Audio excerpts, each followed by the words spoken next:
សួស្តីការចូលឆ្នាំមានបានតលេងណាខ្ញុំបានតលេងសៀមរាបការចូលឆ្នាំថ្ងៃទី3ក្នុងព្រឹត្តិការណ៍ខែសង្ក្រាន្តដែលជាថ្ងៃចុងក្រោយខ្ញុំចេញពីភ្នំពេញទៅគឺខ្ទង់ម៉ោង2ថ្ងៃត្រង់ទៅដល់សៀមរាបគឺចន្លោះម៉ោង8យប់ទៅដល់ហ្នឹងគឺ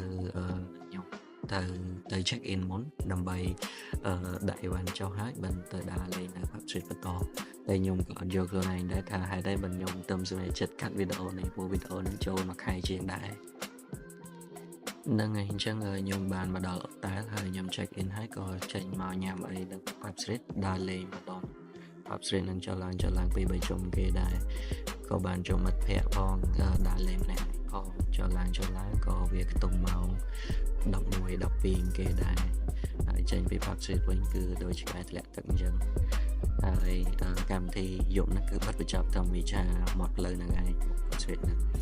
ហ្នឹងហើយអញ្ចឹងគឺខ្ញុំមកដេកវិញហើយផឹកឡើងគឺខ្ញុំចេញ check out ដើម្បីមកហៅជួលម៉ូតូជិះ